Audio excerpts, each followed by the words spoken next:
Bueno, el tema de hoy que nos toca ver es inflamación, ¿sí? Hoy vamos a ver el tema inflamación. Acuérdense que ya vimos lo que era. ¿Se ve bien ahí? ¿Se escucha bien? ¿Todo ok? Bueno, el tema que vamos a ver hoy es inflamación. Ya vimos lo que es farmacocinética, farmacodinámica. Hoy vamos a empezar a ver los fármacos, o sea, vamos a describir un medicamento y vamos a ir describiendo por qué o todo lo que vimos de la farmacocinética y la farmacodinámica o lo principal de cada medicamento, ¿sí? La idea es lo que yo voy a ir haciendo es, primero le voy a hacer como una introducción de lo que es la fármaco, o sea, una introducción de lo que es la fisiopatología, ¿sí? El tema a tratar, y después ahí incluimos el fármaco para que se entienda. Y una vez que incluamos el fármaco, ya explicamos vía de administración, efectos adversos, contraindicación y demás. Como hoy vamos a ver inflamación, ¿sí? Como hoy vamos a ver antiinflamatorios, ¿sí? Que tenemos dos tipos, los esteroideos y no los esteroideos, o sea que vamos a ver los AINE y los glucocorticoides. Yo lo que les voy a explicar primero es un poquito de lo que sería la inflamación, o sea, cómo se produce la inflamación. Tengan en cuenta ustedes que cuando uno tiene un traumatismo o cuando uno tiene una infección, que ahora vamos a ver en microbiología, o cuando uno tiene una alergia, se produce una inflamación.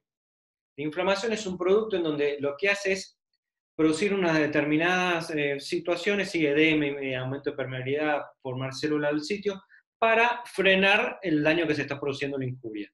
Ahora yo les voy a dar les voy a mostrar un cuadrito en donde más o menos explica cómo es la inflamación, ¿sí? Si se acuerdan un poco de la fisiopatología y lo vamos a entender bien. Yo les voy a girar un segundito la pantalla, ¿sí? Para que vean el pizarrón, un cuadrito, ¿sí? Que se los voy a ir explicando. Ustedes imagínense, por ejemplo, si se acuerdan de una célula. Cuando nosotros hablamos de una célula, ¿sí?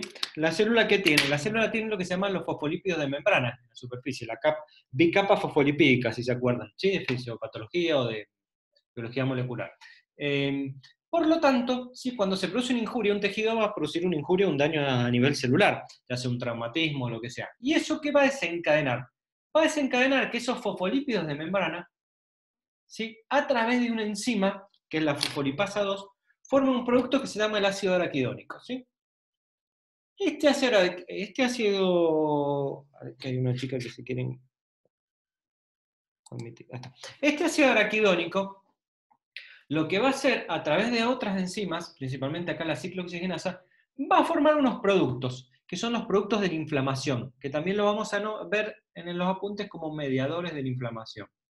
Mediadores de la inflamación, ¿sí? Esto, por ejemplo, este mediador generalmente es más de la alergia y esto generalmente más de un proceso infeccioso o traumatismo. Por lo tanto, estos mediadores de la inflamación, ¿qué es lo que van a hacer todos? Van a producir un aumento de la permeabilidad vascular y un edema, ¿sí? Por lo tanto, si yo tengo, ¿sí? Póngale un brazo que tengo una lesión, y acá venía un vaso sanguíneo, ¿sí?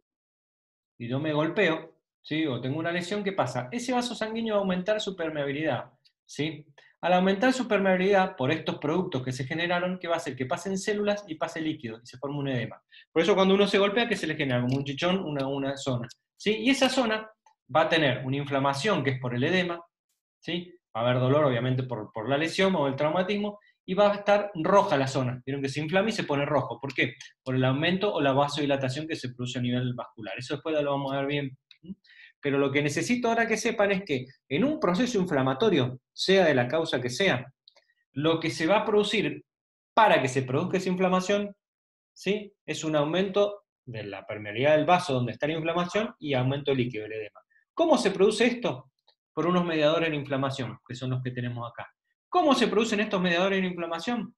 A través del ácido araquidónico por una enzima que es la ciclooxigenasa acá. Acá va a haber otra enzima que se llama lipoxigenasa, ¿sí? Lipooxigenasa, que acá no nos interesa ahora esto porque es de la alergia, lo vamos a ver más adelante. ¿Y cómo se forma el ácido araquidónico? Por la fosfolipasa, ¿sí? Eso es lo que normalmente se produce. Entonces, para producir inflamación, lo repetimos una vez más para que quede, la fosfolípido de membrana a través de una enzima forma el ácido araquidónico, que a través de otras enzimas van a formar los leucotrienes y los eicosanoides, que son mediadores de la inflamación, y como son mediadores de la inflamación van a producir el aumento de permeabilidad y el edema, que esto va a hacer que se produzca la inflamación. Si ustedes leen acá dolor, tumor, calor y rubor son los signos de la inflamación. Rojo porque está dilatado el vaso, calor porque va a aumentar la temperatura, porque va a haber más, más sangre en esa zona, tumor por el edema que se produce y dolor por la injuria. Eso es lo que se produce normalmente en una inflamación. ¿Quiero un segundito? ¿Sí? Voy a emitir otro. Entonces, normalmente en una inflamación, ¿sí? Va a haber una cascada que depende de unas enzimas. O sea, para que se produzca la inflamación, tienen que actuar unas enzimas. Y esas enzimas producen unos productos que son los que van a producir la inflamación, para que quede más o menos una idea de lo que es la inflamación, ¿sí? Si nosotros sabemos esto, ahora nosotros tenemos que ver cómo nosotros podemos hacer para disminuir la inflamación, ¿sí? Pónganle, tuvo una reacción alérgica, lo picó un mosquito, hizo una inflamación, ¿sí? Por alergia. Hizo un broncoespasmo en una crisis asmática por una alergia. Tuvo un traumatismo muy importante, hizo una inflamación, una alergia. Una meningitis, por ejemplo, es una inflamación a nivel cerebral, ¿sí? También tengo que disminuir la inflamación. Otros casos, por ejemplo, bueno, la alergia a los traumatismos, por ejemplo, ingreso un microorganismo, póngale, genera una inflamación. ¿Sí? Por sea la causa que sea, se genera una inflamación. Cuando nosotros queremos disminuir esa inflamación, vamos a utilizar antiinflamatorios. Y ahí tenemos dos grandes grupos de antiinflamatorios. Los antiinflamatorios no esteroideos, que son los AINE, y los antiinflamatorios esteroideos, que son los corticoides. Vamos a empezar con el primero, los antiinflamatorios esteroideos. No esteroideos, perdón, ahora les voy a girar así lo van entendiendo. Entonces, nosotros vimos este cuadrito, ¿sí? Entonces yo le voy a decir, hay un grupo de fármacos, el primero que vamos a ver, que se llaman los AINES. Si ustedes ven qué significa AINE, antiinflamatorios no esteroideos. Esas son las siglas de AINE. ¿Cuáles son los AINE que nosotros conocemos? Paracetamol, ibuprofeno, diclofenac, ketorolac, Ponstil, Peroxicam, Dipirona, indometacina, perdón, el ácido, el ácido mefenámico, no el Ponstil es la marca, ácido mefenámico, el ácido acetil salicílico, que es la aspirina. Todo esto son AINES. ¿Qué quiere decir? Todos estos medicamentos que le acabo de mencionar, todos actúan de la misma manera. Todos tienen el mismo mecanismo de acción. ¿Cuál va a ser el mecanismo de acción? Que es lo primero que tenemos que ver de un fármaco. El mecanismo de acción es inhibe la ciclooxigenasa, o si quieren, como COX se lo pone. Por lo tanto, ¿qué es lo que van a hacer los AINES? Es inhibir esta enzima que está acá. Entonces, si yo le doy un medicamento que me inhibe esta enzima, no voy a poder producir esto que están acá, que es por ejemplo la prostaglandina y el tromboxano. Si no lo produzco estos mediadores de inflamación, no voy a producir tanto aumento de permeabilidad de edema y por lo tanto no voy a producir tanta inflamación, o voy a disminuir la inflamación. Por eso son antiinflamatorios, porque inhiben la enzima que produce los mediadores de inflamación. De esa manera actúan los AINES. Ahora, si yo les muestro, por ejemplo, acá les voy a borrar un poquitito esto.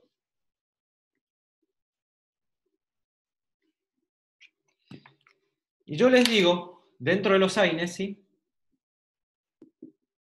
Van a producir, entonces son antiinflamatorios. O sea, lo que van a disminuir los AINES son la inflamación. ¿Por qué? Porque inhiben la enzima que produce los antiinflamatorios, como la prostaglandina y el tromboxano. Ahora, los AINES también tienen otros efectos como fármaco, dentro de su mecanismo de acción, que también pueden ser analgésicos, también pueden ser antipiréticos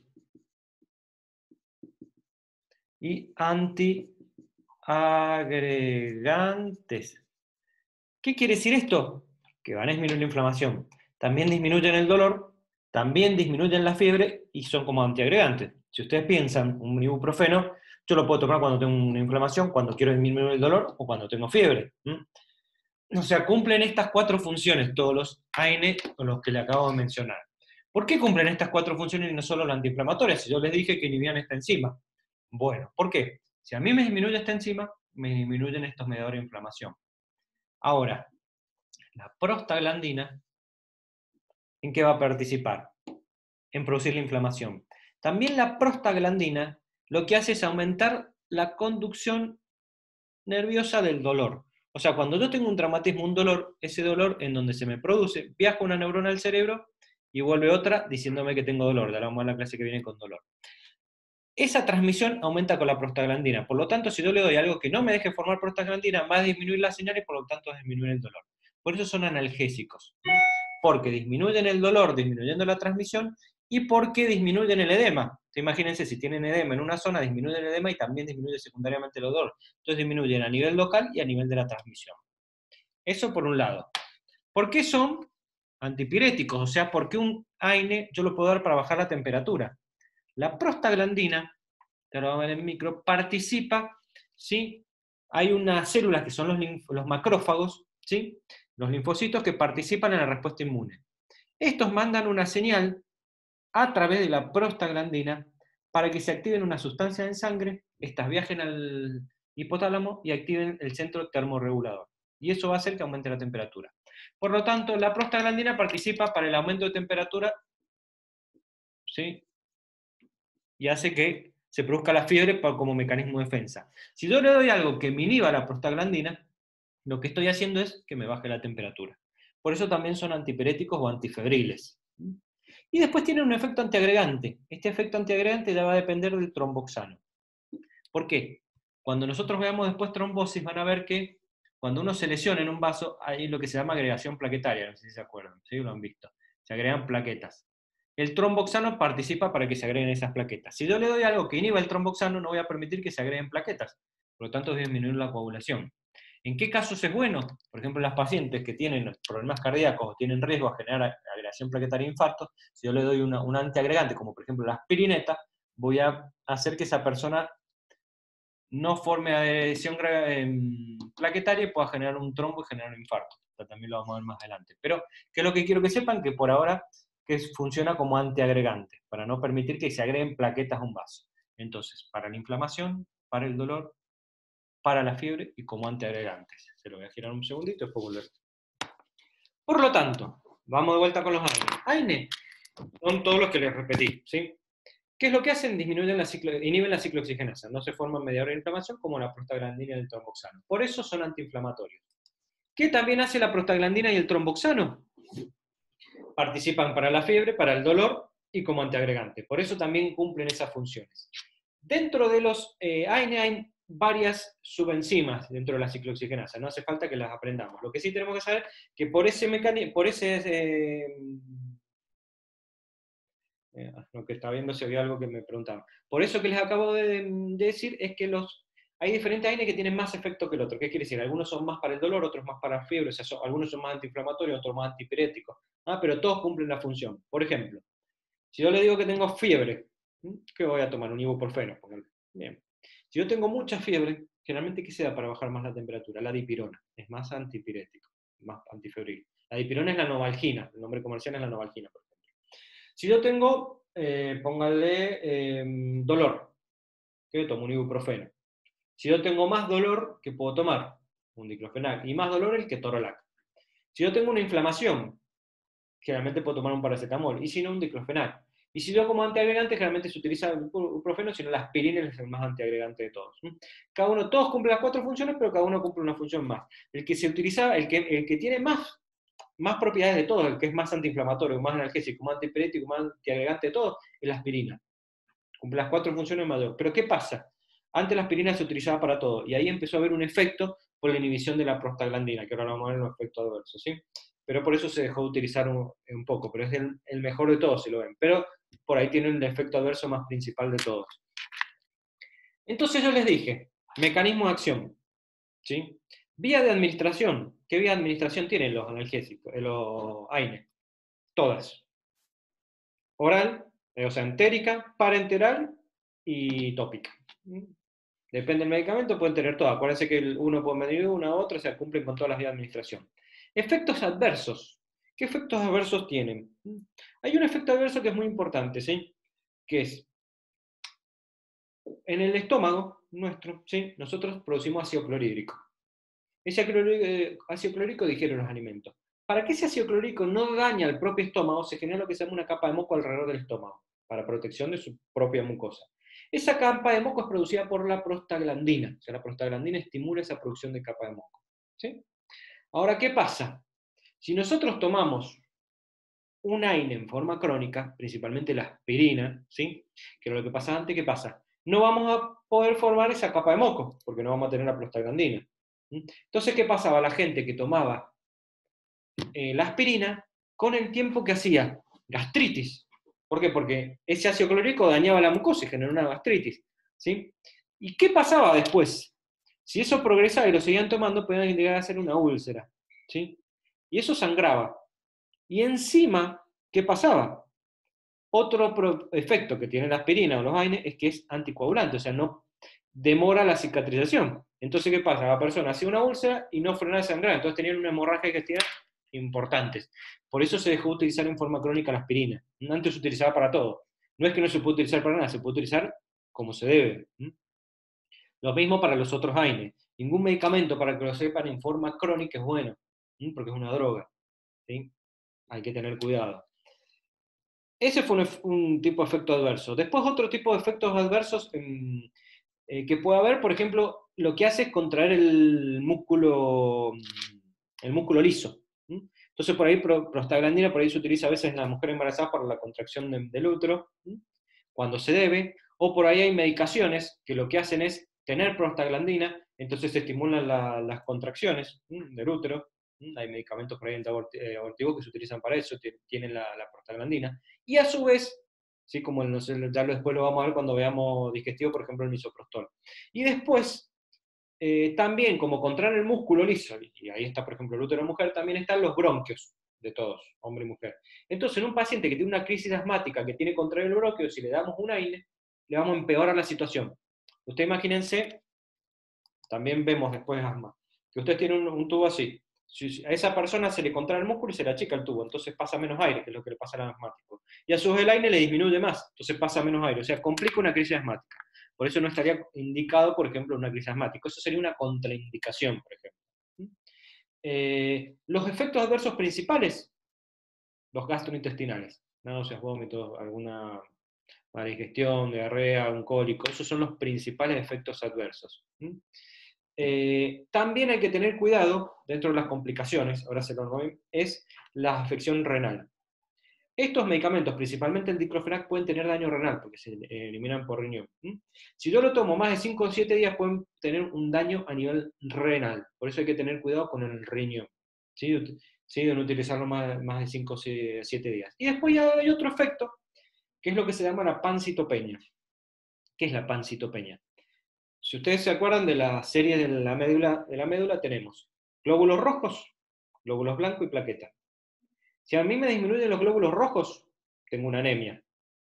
Si a mí me disminuyen los glóbulos blancos, voy a tener una leucopenia.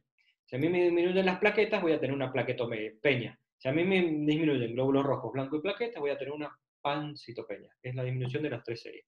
Se ha visto en algunos casos con la utilización de dipirona, en algunos países que podían llegar a producir estos efectos. Por eso se dejó de utilizar la dipirona, por ejemplo, en algunos países. En los otros por ahí se sigue utilizando, acá en Argentina todavía se sigue utilizando la dipirona, no se ha comprobado eso. Entonces tengan en cuenta que es otro efecto. Entonces, yo ahora les voy a girar un segundito. ¿Qué es lo que tienen que hacer ustedes? A ver si... Ahí está. Para guiarse, ¿sí? Ven bien la inflamación, ¿sí? Lo entienden. Entonces agarran AINE y me ponen mecanismo de acción, dijimos, inhiben la ciclooxigenasa. Vía de administración, entérica, oral y tópica, las tres. Efectos adversos, principalmente los gastrointestinales. ¿Sí? Complicaciones, pueden tener, por ejemplo, la pancitopenia, pueden tener la afectación renal. ¿Sí?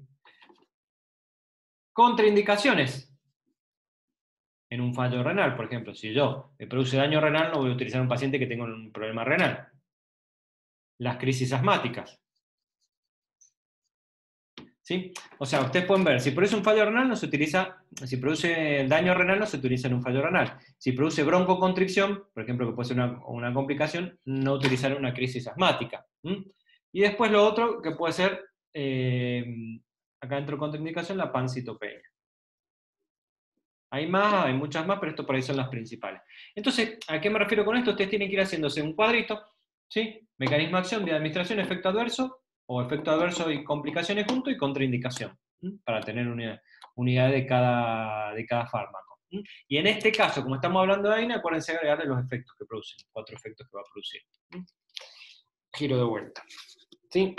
Esto por ahí para que vayan teniendo una idea. Entonces ustedes se estudian más o menos, leen la fisiopatología para entenderlo y se hacen el cuadrito. De ahí más o menos lo van a poder ir estudiando y viendo. Y ahí más o menos después le va a ir cerrando determinadas situaciones. ¿Cuándo lo puedo utilizar? ¿Cuándo no lo puedo utilizar? ¿Por qué lo puedo utilizar? ¿Por qué no lo puedo utilizar? ¿Qué complicaciones puede tener? ¿En qué casos conviene utilizarlo? ¿Cuál sí, cuál no? Depende, hablando de en este caso de los AINE. Antiinflamatorios. Dentro de los AINE, ¿quieren preguntar algo? ¿Tienen alguna duda? ¿Consulta? Volvemos a ver.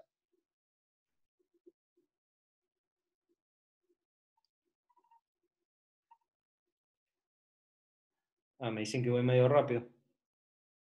Bueno, entonces, se los vuelvo a repetir. Por ahí, voy a ir más despacio. AINES. AINES es la sigla de antiinflamatorios no esteroideos. ¿Sí? Antiinflamatorios no esteroideos es un grupo de fármacos, ¿sí?, que lo que van a hacer es inhibir la ciclooxigenasa.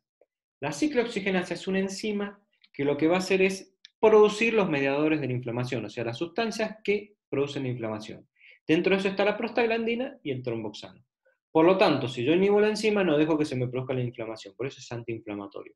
A su vez, la prostaglandina participa en formar la temperatura, ¿sí?, y en el dolor. Por lo tanto, que si yo lo utilizo, también son para el dolor y para la temperatura. Y el tromboxano sirve como antiagregante, o sea, participa en la agregación plaquetaria. Por eso, si yo tomo el medicamento e inhibo la producción de tromboxano, voy a hacer un medicamento antiagregante. Este efecto ya lo vamos a ver después en trombosis, ¿sí? Pero para que lo vayan viendo. Por lo tanto, ¿qué medicamento entra dentro de los AINES? El paracetamol, el ibuprofeno, el diclofenac, el ketorolac, el ácido mefenámico, la aspirina, la indometacina, dipirona, no sé si lo dije, bueno, todos estos son medicamentos o AINES, antiinflamatorios no esteroideos. ¿Cuáles son los efectos, las vías de administración? Todas. ¿Cuáles son los efectos adversos principales? Los gastrointestinales. También a veces se ha visto que pueden producir pancitopenia, algún daño renal y la broncoconstricción. ¿En dónde estaría contraindicado? En un paciente con crisis asmática, en un paciente con fallo renal, y una que está en todos lados, que es una hipersensibilidad, o sea, que sean alérgicos a un determinado grupo. ¿Por qué es importante saber todos los que están en este grupo? Porque si yo le doy un paracetamol, no le voy a dar un paracetamol y un ibuprofeno juntos, porque los dos hacen exactamente lo mismo. Y lo mismo con los otros, ¿sí? Sí se pueden dar espaciados en determinado tiempo, pero no juntos porque van a tener el mismo mecanismo de acción. Entonces van a chocarse, van a ir a tratar de actuar los dos en el mismo receptor. Entonces entra uno o entra el otro. No porque dé más dosis voy a producir mayor efecto. Llevo una dosis determinada y hasta ahí produce el efecto. O sea, que ponga uno y después ponga el otro es lo mismo. ¿Sí? Si los pongo juntos. Sí se puede dar otro tipo de medicamentos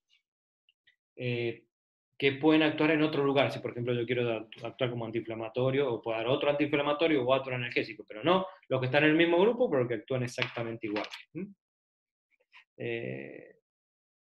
¿Cada cuánto tiempo se toman? Me preguntan. No se los voy a preguntar igual, porque, a ver, depende. Y cada medicamento tiene su... Por ejemplo, el diclofenac generalmente se puede dar cada 8 horas, pero se debe dar cada 12. El paracetamol se puede dar cada 6 y cada 8. El ibuprofeno cada 8, y así. Cada medicamento tiene una dosis determinada y se da cada determinado tiempo. Si no es lo mismo, ahí no, depende del medicamento y la dosis. Y la vía, si se la dan por vía parenteral, por tópica o por vía entérica. Pero no hace falta ni que se sepan cada cuánto, ni que se sepan las dosis. Eso no se lo voy a preguntar. Solamente necesito que sepan bien, porque después cuando ustedes el día de mañana vayan a trabajar, en donde trabajen, van a manejar determinadas drogas, o van a estar en contacto con determinadas drogas, entonces esas son las que uno se tiene que aprender bien. ¿Sí? Pero tienen que saber la base de todo, que es esto. Dosis por ahora no hace falta, no se las voy a preguntar ni tampoco cada cuánto, pero sepan que no es depende del medicamento cada cuánto se da. De esto de AINES, ¿quieren preguntar algo más? ¿O seguimos con el otro fármaco que son los corticoides? Pero si me responde. ¿Seguimos? Bueno. Vamos al otro grupo dentro de antiinflamatorios. El otro grupo de antiinflamatorios, ahí tenemos los corticoides. ¿Mm? ¿Cuáles son los corticoides? Hidrocortisona, dexametasona, betametasona, ¿sí? Prednisolona, ahora se los voy a ir poniendo en un cuadrito. Le explico ahora y después vamos al cuadrito y lo vamos despacio. Los corticoides son muy buenos y excelentes antiinflamatorios, y ahora les voy a explicar por qué. Pero tienen muchos efectos adversos. Voy a girar un segundito para que vean la pantalla. Vamos a sacar entonces, de ahora no hablamos de los AINE, sino vamos a hablar de los corticoides. Dentro de los corticoides hay un corticoide que es el que produce el cuerpo. Nosotros en la glándula suprarrenal, ¿sí? Si ustedes tienen el riñón, bueno, desastre. El riñón, arriba del riñón hay como una glándula que ahí se produce, que es la glándula suprarrenal del riñón, que ahí se produce un corticoide que sirve para diferentes funciones del cuerpo, que ahora no, eso es fisiología que no nos vamos a ver, pero se llama la hidrocortisona, ¿sí? Ahora, sintéticamente, en los laboratorios se crearon corticoides, y ahí vienen, puede ser la dexametasona,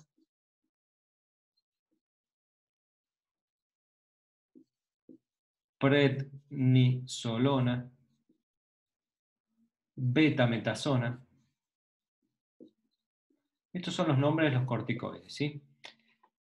¿Cuál sería el mecanismo de acción?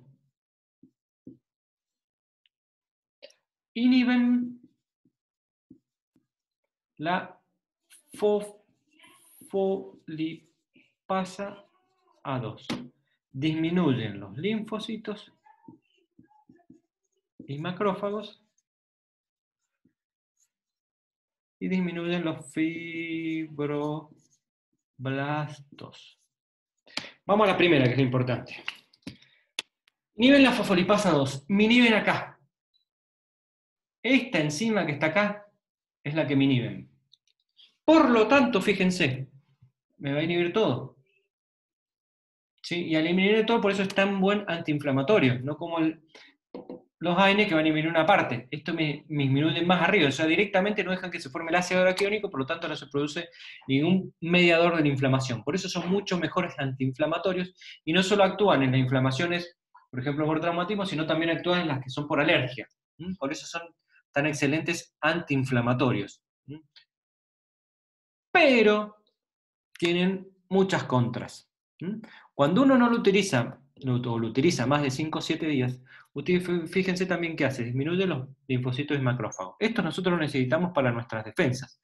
Si nosotros ingresa un microorganismo al cuerpo, el macrófago es el primero que lo va a atacar, lo vamos a ver en micro, y lo va a destruir. Si no lo tenemos, no tenemos defensa. Y disminuye los fibroblastos, o sea que los fibroblastos son los que participan en la cicatrización.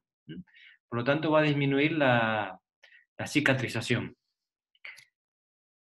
Por esto que está acá, es el antiinflamatorio por excelencia, o el mejor antiinflamatorio, ¿sí? Ahora lo giro un poquitito y después se los vuelvo a poner.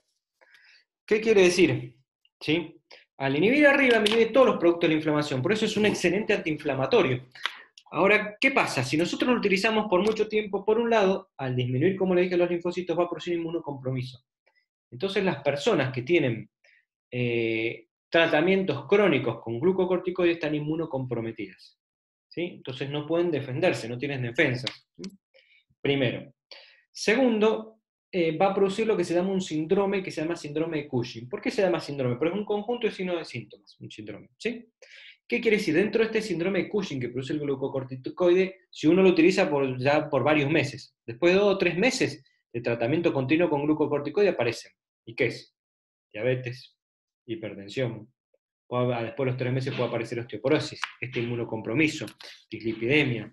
Y otro que es muy importante también, la obesidad centrípeta. ¿Por qué lo digo importante? Porque clínicamente es lo que nosotros detectamos cuando una persona está tomando corticoides. Obesidad centrípeta, ¿a qué se refiere? Es la persona que redistribuye la grasa corporal y la lleva al centro del cuerpo. Por lo tanto, van a tener cara de luna llena, la cara redonda, ¿sí?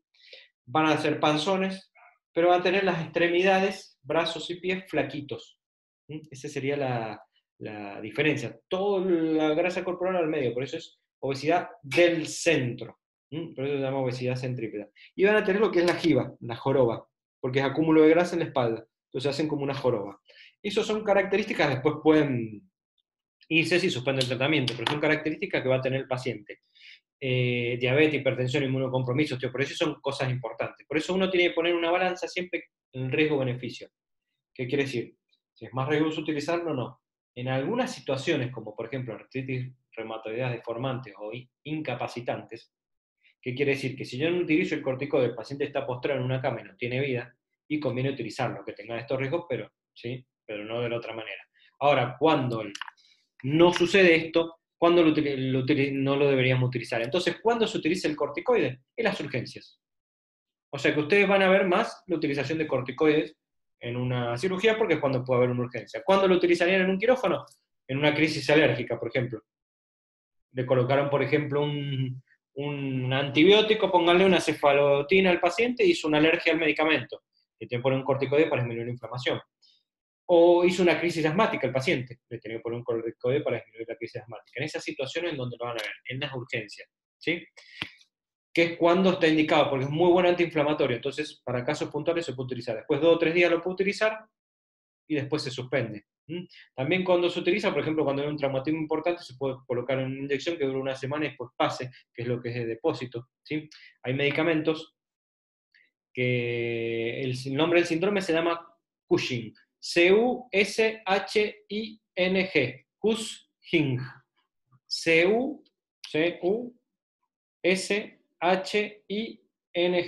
que me pregunta cómo se llama el síndrome. Sí, entonces en esas urgencias nosotros utilizamos corticoides, por ejemplo, un paciente que venga con una crisis asmática, porque es muy buen antiinflamatorio. Lo que le decía, bueno, hay medicaciones que vienen de depósito que van a ver. ¿Qué quiere decir? Se coloca una inyección, entonces va liberando de a poco el medicamento, entonces por eso dura más tiempo. Sí, de depósito. Por ejemplo, pueden ser los corticoides. Otro ejemplo, por ejemplo, que es de liberación de lento, por ejemplo, las chicas por ahí vieron que vienen a ese parche que colocan una hormona que puede hacer una anticoncepción en uno o varios meses, bueno, va liberando a poco la hormona, eso es lo que va haciendo. Hay medicamentos que actúan de esa manera. En los corticoides, más de una semana no conviene utilizarlo. Lo que sí se puede hacer a veces es colocarlo una semana, suspenderlo, volverlo a colocar y así. Por ejemplo, también cuando un paciente se utilizan mucho los corticoides, un paciente tiene una meningitis, si en micro después vamos a dar meningitis, hace una inflamación a nivel cerebral. Si yo quiero disminuir esa inflamación para que el paciente no tenga síntomas, le coloco un corticoide. Disminuir la inflamación y disminuir los síntomas en una meningitis, por ejemplo. O sea, todo lo que sea inflamación, este es el mejor antiinflamatorio. Pero para usarlo en forma de urgencia, por no más de 7 días. Eso sería por ahí la conclusión del glucocorticoide. Se los doy vuelta y se lo vuelvo a explicar. Ahí está. Entonces, vamos, mecanismo de acción, como dijimos, es inhibir la fosfolipasa 2. Ese sería el mecanismo de acción. Vías de administración, ¿sí? La vía de administración principal puede ser es la parenteral, ¿sí? Porque acuérdense que siempre tengan en cuenta que cuando uno es un medicamento que se utiliza en urgencias, siempre la vía es la vía endovenosa, la principal. Entonces debe ser un medicamento que se puede dar por parenteral. Pero también se puede utilizar en forma crónica, por eso también viene vía oral. O sea, vía enteral y parenteral, la vía de administración. ¿Sí? Efectos adversos. Ahí tenemos el síndrome de Cushing. Síndrome, ahí se lo escribo. Síndrome de Cushing. Sí que me puede traer complicaciones, que son hipertensión, diabetes, osteoporosis e inmunocompromiso. Puede ser la obesidad centrípeta que se genera. Y contraindicaciones, ¿cuándo estaría contraindicado, por ejemplo, un corticoide? Por ejemplo, en una infección. Infección sistémica. ¿Por qué en una infección? Ustedes imagínense que si yo estoy, lo van a entender bien en la próxima clase cuando veamos inmunidad, pero yo tengo el linfocito y macrófago que van y atacan el microorganismo que ingresa, mecanismo de defensa. Si yo le doy un medicamento que no deje que actúe en el linfocito y el macrófago, entonces no estoy dejando que ingrese y se reproduzca todo lo que quiera el microorganismo. ¿Sí? Entonces, si el paciente tiene una infección, ¿sí? Por ejemplo, una bacteria está ingresando, no debo utilizar los glucocorticoides, ¿sí? Porque lo que van a hacer es disminuir la infección, salvo que sea una acción rápida. ¿A qué voy? Siempre tienen que manejar, les voy a girar, siempre uno tiene que manejar la situación, que quiere decir, si el paciente viene con una infección, pero tiene una crisis asmática, y en ese momento lo utilizo, porque lo voy a utilizar por un segundo y para una urgencia y nada más. ¿Ah? Ahora, ese paciente tiene una infección, no le voy a dejar todos los días un corticoide para que se coloque. ¿Sí? Otra de las cosas por ahí que les quiero agregar a ustedes que hacen quirófano, yo les dije que disminuía los fibroblastos. Ahora te explico de vuelta al otro, que me piden que lo repita. ¿Qué quiere decir los fibroblastos? Los fibroblastos son los que participan en la cicatrización. Póngale que a mí me hacen ahora una cirugía, ustedes me cortan acá y me sacan un lipoma, algo, ¿sí? Después eso se hacen unos puntos, ¿sí? Acá, en esta zona. Para que eso cicatrice y forma la linecita blanca, ¿sí? Yo utilizo los fibroblastos. ¿Sí? Si yo tomo un medicamento, un corticoide, que no deje que se vengan los fibroblastos, en vez de en 7 días cicatrizar, voy a demorar 21 días o más en cicatrizar. O sea, demora la cicatrización, porque no deja que los fibroblastos vayan a la zona. Es otro de los efectos que tienen los corticoides. Ahora, ¿por qué les digo esto? Porque por ahí ustedes van a estar en el quirófano y va a venir, por ahí están operando y le van a decir que le van a mandar a pedir una ampolla de dexametasona y le van a decir que lo pongan sobre la cicatriz. Entonces, ¿ustedes qué van a hacer? Van a ver que cuando empiecen a operar, está la parte de la piel, sí, la parte intradérmica, donde se hace la sutura. Por esa zona hay que inyectarle corticoide en toda esa zona. Entonces, si yo le inyecto corticoide, y me dijeron que el corticoide disminuye la cicatrización porque no actúan los fibroblastos, va a ser peor, encima se lo estoy poniendo directamente en la herida. Bueno, ¿cuál es la justificación de esto? Porque se lo van a pedir, por ahí lo van a tener que hacer muchas veces. Hay personas, ¿sí? Por ahí alguno de ustedes lo tiene que pasar si han sido operados alguna vez, que hacen lo que se llaman los queloides. ¿Queloides qué es? Es una cicatrización exagerada. ¿Qué quiere decir? En vez de tener la linecita, van a ver que se pone toda con una cosa engrosada, ¿sí? En donde se hizo la cicatriz, ¿sí? Que generalmente se pone roja y después puede cambiar de color. O por ahí a veces uno se da cuenta cuando le ponen las vacunas, que algunos hacen más queloide que otros, ¿sí? Entonces, ¿qué quiere decir? Esa persona hace una cicatrización en más, produce más fibroblasto. Entonces, para esa persona, cuando se vaya a hacer una segunda cirugía, o se haga una cirugía, o se quiera mejorar esa cicatrización, se va a sacar ese queloide, ¿sí? Y lo que se va a hacer, se va a poner corticoide en la zona. Entonces, ¿qué pasa? Cuando cicatrice, nosotros, la cicatrización normal está acá. Esta persona tiene la cicatrización acá. Si fuera una persona normal, con un corticoide se va hasta acá. Entonces, a la persona que tiene una cicatrización exagerada le ponemos corticoide, la bajamos casi a la normalidad. Entonces va a tener una cicatrización mejor y no va a ser tanto queloide. Por eso a veces se utilizan los corticoides en la herida. O a veces directamente el que tiene el queloide, a veces le inyectan corticoides para que mejore un poquito. Eso es lo que haría, por eso a veces le van a pedir que le coloquen una dexametasona en una herida, sepan por qué. No tiene nada que ver con lo que le estoy dando, bueno, por ahí del fármaco así el tema, pero sepan que también cumple esa función. Entonces, para que ustedes se vayan ubicando, tenemos, dijimos, inflamación, ¿saben lo que es la inflamación? Hagan un cuadrito y pongan AINES y glucocorticoides. Pongan mecanismo de acción de uno y el otro, vía de administración de uno y otro, efecto adverso de uno y otro, contraindicación de uno y otro.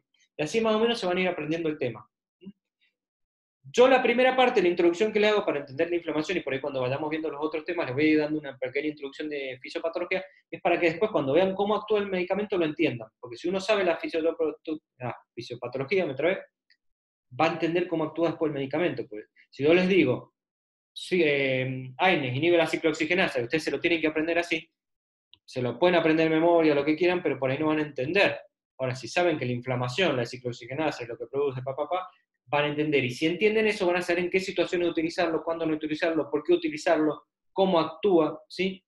Porque la farmacología no es solo dar un medicamento que nos digan que es para esto, ¿sí? Porque nosotros debemos saber qué es lo que hace, y ahí podemos saber cómo actúa, ¿sí? Pues, por ejemplo, si yo le doy a un paciente diclofenac para disminuir, por ejemplo, la inflamación, me va a disminuir la inflamación, ¿sí? Que actúa en la prostaglandina tromboxano. Pero cuando veamos alergia, por ejemplo, alergia, la inflamación la produce por otro mediador que es la histamina. y ahí hay otros que actúan. Entonces, si yo le doy diclofenaco, no le va a hacer nada a una alergia. Y es antiinflamatorio. En cambio, el glucocorticoide, como actúa de arriba, sí. Van a poder ir entendiendo cuándo utilizar uno y cuándo utilizar otro y por qué. Esa es la idea. Y se puede repetir efectos adversos y contraindicaciones. Efectos adversos de los corticoides, ¿sí? Tenemos el síndrome Cushing. Túdenselo así. Efecto adverso, síndrome Cushing. ¿Qué incluye el síndrome Cushing?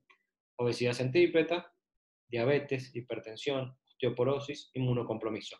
Cuando lean el apunte van a ver que hay un montón más. Túdenselo por ahí algunos. Y contraindicaciones, ¿cuándo estaría contraindicado un glucocorticoide? En una infección sistémica, cuando el paciente tiene una infección. ¿Sí? Vía de administración del glucocorticoide. Enteral y parenteral, o sea, por vía oral o por vía endovenosa intramuscular. ¿Sí? Esa sería la vía de administración de los principales glucocorticoides. ¿Sí? Háganselo como un cuadrito, lo pueden sacar de lo que yo les di acá, pueden ir al apunte y también lo tienen. De lo que yo les he dado acá, vean el apunte, por ahí en el apunte van a tener otras cosas agregadas, ¿sí? Por ahí les sirve para terminar de entender el tema, pero no hace falta que las estudien lo que yo les voy dando, que es lo que necesito que sepan de cada apunte. Yo ahora freno la grabación.